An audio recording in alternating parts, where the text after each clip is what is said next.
बिहार बदल रहा है। बिहार में गजब का परिवर्तन आ चुका है और बिहार का जो दलित है, पिछड़ा है, अति पिछड़ा है, वो राहुल जी से जुड़ता चला जा रहा है लगातार। कि पार्टी में बहुत बदलाव आ गए। 3 महीने में इतने क्रांतिकारी बदलाव शायद होता नहीं आमतौर पे पार्टी के अंदर। राहुल गांधी जी चाहते हैं कि इस देश के जो 90% SC, ST, OBC, अति पिछड़ा, जो सदियों से जिनको न्याय नहीं मिल रहा, उनको न्याय मिले।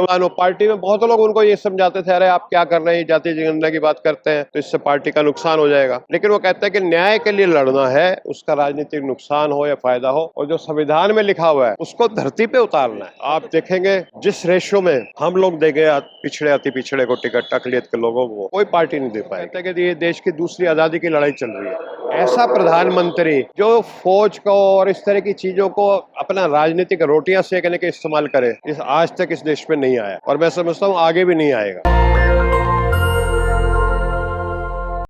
राहुल गांधी जी का बिहार में तीसरा संविधान सुरक्षा सम्मेलन हो रहा है। इस बार जो जगह है वो नालंदा का राजगीर है।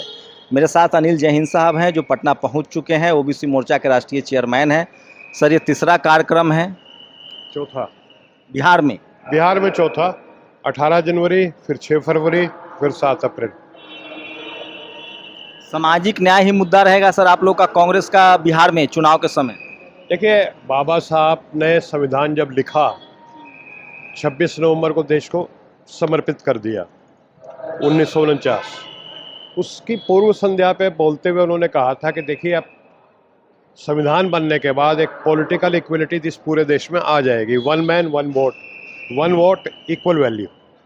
लेकिन जब तक इस देश में सामाजिक और आर्थिक समता नहीं आएगी, ये देश बन नहीं सकता। तो राहुल गांधी जो संविधान का जो दूसरा हिस्सा है, जो आर्थिक और सामाजिक न्याय की बात करता है खास तौर पे, उसकी लड़ाई लड़ रहे हैं, जिसको बहुत लोग कहते हैं कि ये देश की दूसरी आज़ादी की लड़ाई चल रही है। इस संविधान का पालन हो जाए, क्योंकि संविधान लिखा हुआ है कागजों में, उसका पूरा पालन नहीं होता, उसकी लड़ाई लड़ रहे हैं। तो ये जगह जगह पे जब भी उनको समय मिलता है वो संविधान सम्मेलन के लिए हमें समय देते हैं। और इस कार्यक्रम में हमारी कोशिश ये रहती है कि जो सामाजिक संगठन हैं, जो दलितों के लिए लड़ते हैं, जो पिछड़ों के लिए लड़ते हैं, अति पिछड़ों के लिए लड़ते हैं, जो सांप्रदायिक सौहार्द के लिए लड़ते हैं, उनके पदाधिकारी, उन संगठनों के नेता वो उस कार्यक्रम में आए और राहुल जी को सुने। आप भी चौथी बार सर बिहार आ रहे हैं, क्या लग रहा है? चूंकि देखिए, बिहार बदल रहा है। जनवरी में जब मैं पहली बार आया था और अब जून आ गया, लगभग 5 महीने मान लीजिए। 5 महीने में बिहार में गजब का परिवर्तन आ चुका है। और ये मैं नहीं कह रहा, ये जो आपके जो कई तरह के जो एजेंसियां जो सर्वे भी करते हैं वो भी इस बात को ऑथेंटिकेट कर रही हैं।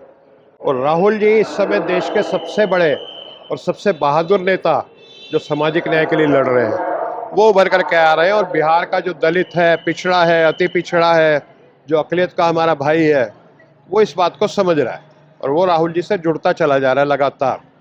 जी, आपने एक ट्वीट किया है कि ऑपरेशन सिंदूर को भुना रहे हैं प्रधानमंत्री मोदी। नहीं, वो भुनाने की कोशिश उन्होंने की, लेकिन अब क्या भुना पाएंगे?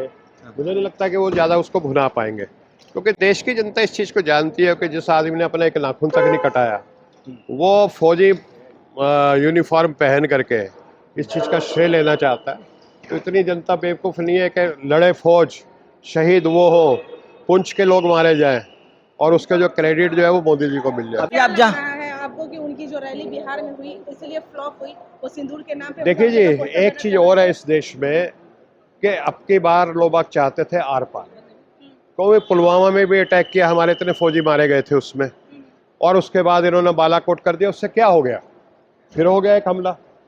तो इस समय देश की जो जनता थी वो ये चाहती थी कि ये सीज फायर ना हो और अब की बार आर पार की लड़ाई हो। और जिस तरह की बातें थी कि जम्मू कश्मीर और क्या कहते हैं जो POK है, पाक अधिकृत कश्मीर, उसको छुड़ाया जाए पाकिस्तान की मुक्ति से। एक बहुत बड़ा इलाका ऐसा है जो चीन ने अपने कब्जे में ले लिया, उस इलाके को छुड़ाने की बात थी। लेकिन पता नहीं क्यों मोदी जी ट्रंप से क्यों घबराते हैं। ट्रंप एक ट्वीट करते हैं और वो उनकी बात को मान लेते हैं। आप देखिए, यूक्रेन का जो राष्ट्रपति है उसको भी बिठा के ट्रंप ने धमकाया था तो सीज फायर कर ले, वो तो नहीं माना, और आज 41 हवाई जहाज फोड़ दिए उन्होंने। तो अब ये जाने जी। क्या लग रहा है, जिस एयरपोर्ट पर रखे आप बातचीत कर रहे हैं, अभी प्रधानमंत्री इसी का उद्घाटन करने आए थे और उन्होंने ऑपरेशन सिंदूर का बैनर पोस्टर लगाया था। तो बिहार का चुनाव बीजेपी ऑपरेशन पहली सिंदूर बार पर लड़ रही है। इस देश में जवाहरलाल नेहरू जैसे प्रधानमंत्री हुए हैं, लाल बहादुर शास्त्री जैसे प्रधानमंत्री हुए हैं, इस देश में इंदिरा गांधी हुई है, राजीव गांधी हुए हैं, लेकिन ऐसा प्रधानमंत्री जो फौज को और इस तरह की चीज़ों को अपना राजनीतिक रोटियां सेकने के इस्तेमाल करे, इस आज तक इस देश में नहीं आया और मैं समझता हूँ आगे भी नहीं आएगा। सर एक आखिरी सवाल सर, बिहार में चुनाव भी है, कांग्रेस की क्या रणनीति है? चूंकि संविधान सुरक्षा सम्मेलन राहुल गांधी लगातार कर रहे हैं, पार्टी में भी दलित अध्यक्ष बनाया गया है, तो क्या पार्टी में सांगठनिक तौर पर भी फेरबदल है? पिछली बार 72 टिकट में लगभग 45 मोर देन 50% टिकट जो है जनरल के खाते में गया था, इस बार क्या रहेगा सर? देखिए ऐसा है, चैरिटी बिगिंस एट होम। जब जनवरी में मैं आया था तो काफ़ी लोग ये प्रश्न आप भी उठाते थे कि पार्टी के संगठन में वो बात नज़र नहीं आ रही जो राहुल जी कह रहे हैं, और आपने पिछले 3-4 महीनों में देखा कि पार्टी में बहुत बदलाव आ गए। 3 महीने में इतने क्रांतिकारी बदलाव शायद होता नहीं आमतौर पे पार्टी के अंदर, लेकिन हुए हैं, और वो राहुल जी किसी मुहिम में जो सामाजिक न्याय की संविधान की लड़ाई वो लड़ रहे हैं, उसके चलते सबको भागीदारी दी जा रही है। और टिकट वितरण में भी आप देखेंगे जिस रेशो में हम लोग देंगे पिछड़े अति पिछड़े को टिकट, अकलियत के लोगों को कोई पार्टी नहीं दे पाएगी। बिहार को लेकर ओबीसी राष्ट्रीय अध्यक्ष हैं आप कांग्रेस से, ओबीसी मोर्चा के, क्या रणनीति रहेगी आप लोग? नहीं, रणनीति कुछ नहीं है। आपने ईबीसी अध्यक्ष भी बनाया है। देखिए मैं ईबीसी अध्यक्ष बनाया हमने, रणनीति कुछ नहीं।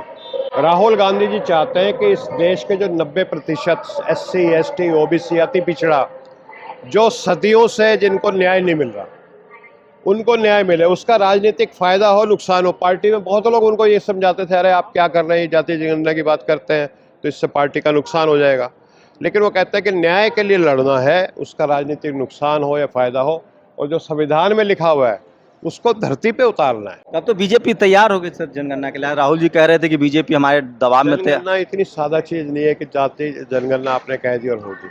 उसके साथ जो तेलंगाना में हुआ है ना, sorry SEEPC, social employment economic educational political cast सर्वे, तो जब तक सारे आयाम नहीं देखे जाएंगे तब तक कैसे पता लगेगा कि अति पिछड़ा का, दलित का क्या भागीदारी है, आर्थिक एम्प्लॉयमेंट में क्या भागीदारी है।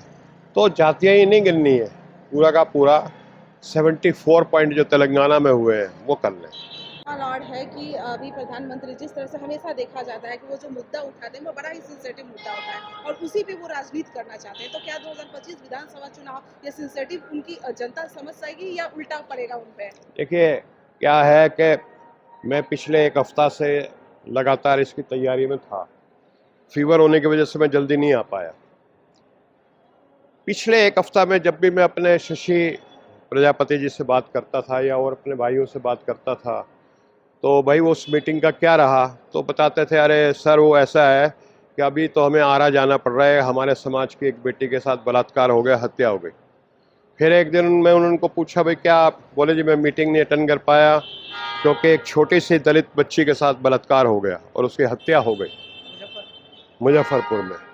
तो इस देश में ये चल रहा है, और जो कानून व्यवस्था, जो संविधान, और ये दलितों पिछड़ों के साथ ही क्यों होता है, सवाल ये है, और सदियों से क्यों होता चला आ रहा है। ये ताकतवर लोगों के साथ कभी नहीं होता ऐसा। उसका मात्र एक कारण ये है कि दलितों की, पिछड़ों की, आदिवासी की, अकलियत की जो भागीदारी होनी चाहिए, जो सुप्रीम कोर्ट में, मैं ऐसी 1000 जातियों को जानता हूं जो दलित पिछड़ों के, जिनका आज तक एक जज नहीं बना सुप्रीम कोर्ट में, जबकि आज़ादी के बाद कम से कम 500 जज बन चुके हैं इस देश में। IPS में, पुलिस में आपके कितने लोग हैं, न्याय कैसे मिलेगा? तो जब तक भागीदारी नहीं होगी, और इसी 90% वंचित के जो समाज है उसकी भागीदारी के लिए राहुल गांधी लड़ रहे हैं।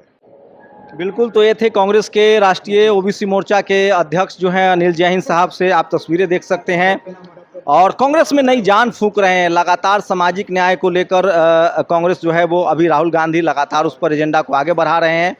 चपरासी से लेकर चीफ जस्टिस तक की भागीदारी की बात हो रही है। अनिल जैन की अपनी क्रेडिबिलिटी है, अपनी विश्वसनीयता है।